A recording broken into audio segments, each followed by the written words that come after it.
దేవరతో Tarak flop దర్శకుల పాలిట వరంగా మారాడు. ఇది తారక్ గ్యారేజీ ఇచ్చట ఫ్లాప్ దర్శకులకు హిట్స్ ఇవ్వబడును. 23 ఏళ్ల రాజమౌళి మిత్తును బ్రేక్ చేశాడు. దేవర ముంగిట నువ్వెంత అంటూ బాక్సాఫీస్ రికార్డ్స్ను మడత పెడుతున్నాడు. అబ్బో ఒకటా రెండా ఇలా చెప్పుకుంటూ పోతే దేవర కథకు మించి దేవర గురించి కథలు కథలుగా చెప్పుకుంటున్నారు. దేవర రికార్డ్స్ను బ్రేక్ చేస్తుందని అనుకున్నారు, కానీ ఈ రేంజ్ హిస్టరీని ఫ్యూచర్లో మిస్టరీస్ని క్రియేట్ చేసే ప్లాన్ ఇస్తుందని మాత్రం అనుకోలేదు. ఆచార్య లాంటి ఫ్లాప్ తర్వాత దర్శకుని మేకింగ్ గురించి ఎక్కడో కాస్త జంకారు అభిమానులు, కానీ రిలీజ్ తర్వాత భయాలన్నీ పటాపంచలయ్యాయి. రాబోయే సినిమాలకు కూడా దేవర సాయం చేస్తోంది. ఎందుకంటే దేవర గ్రాండ్ ఓపెనింగ్స్ చూసి నెక్స్ట్ రాబోయే సినిమాల థియరటికల్ రైట్స్ డిమాండ్ పెరుగుతుందట. ఇక ఇప్పుడు దేవర ఎంత వసూలు చేస్తుందో తెలియదు, కానీ ప్రశాంత్ నీల్ మాత్రం తన సినిమాతో 3,000 కోట్లు వసూలు చేసే ప్లాన్ను రెడీ చేస్తున్నాడట. దేవర్ అడిగినాడంటే చెప్పినాడని. కేజీఎఫ్, సలార్ లాంటి చిత్రాలతో ప్రశాంత్ నీల్ ఏ రేంజ్లో సెన్సేషన్ క్రియేట్ చేశాడో తెలిసిందే.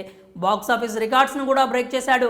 ఇక తారక్ ప్రశాంత్ నీల్తో ఓ ప్రాజెక్టుకు గ్రీన్ సిగ్నల్ ఇచ్చాడు. ఇప్పటికే టైటిల్ కన్ఫర్మ్ చేయకుండా ఓ పోస్టర్ను కూడా రిలీజ్ చేశారు. సో ప్రస్తుతం ఎన్టీఆర్తో సలార్ను మించిన రేంజ్లో మూవీ తీసుకొచ్చే పనిలో ఉన్నాడు ప్రశాంత్ నీల్.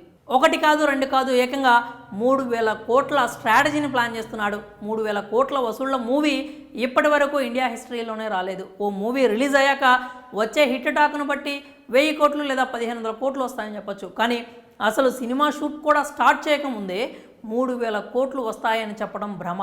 కానీ తారక్ విషయంలో మాత్రం అలా జరగదు. ఎందుకంటే దానికి ఒక లెక్క ఉంది.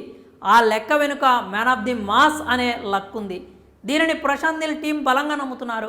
ప్రశాంత్ నీల్ కాన్ఫిడెన్స్ చూస్తుంటే బాక్సాఫీస్ను మడత పెట్టేసే ప్లాన్ చేస్తున్నట్లు అనిపిస్తోంది.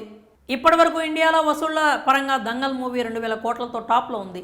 సెకండ్ ప్లేస్లో 1850 కోట్లతో బాహుబలి 2 ఉంది.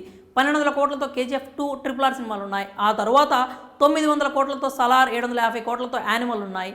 ఇప్పటి వరకు ఈ రికార్డ్స్ను బ్రేక్ చేసే మూవీనే రాలేదు. అంతెందుకు బాహుబలి 2 తాలూకు వసూళ్లను RRRతో రాజమౌళినే రీచ్ కాలేకపోయాడు. మరి ప్రశాంత్ నీల్ ఈ హిస్టరీని క్రియేట్ చేయగలుగుతాడా అనే సందేహం వస్తుంది. కానీ బలమైన కంటెంట్, తెలివైన మార్కెటింగ్ సింక్ అయితే లక్ కూడా ట్రాక్లోకి వచ్చేస్తుంది. బంగ్లాదేశ్లో సెటిల్ అయిన ఓ తెలుగు ఫ్యామిలీ మయన్మార్, వియత్నాం మాఫియాతో పోరాడే స్టోరీ లైన్తో తెరకెక్కబోతోంది ఈ మూవీ బ్యాక్ డ్రాప్ చూస్తుంటే మతి పోగొట్టేలా ఉంది. Bangladesh, Myanmar, Vietnam, Thailand, Singapore, Japan, Indonesia, మలేషియాల్లో ఒకేసారి మూవీని రిలీజ్ చేసేలా అక్కడి మార్కెటింగ్ టీమ్స్తో కూడా టచ్లోకి వెళ్ళిందట ఫిల్మ్ టీమ్.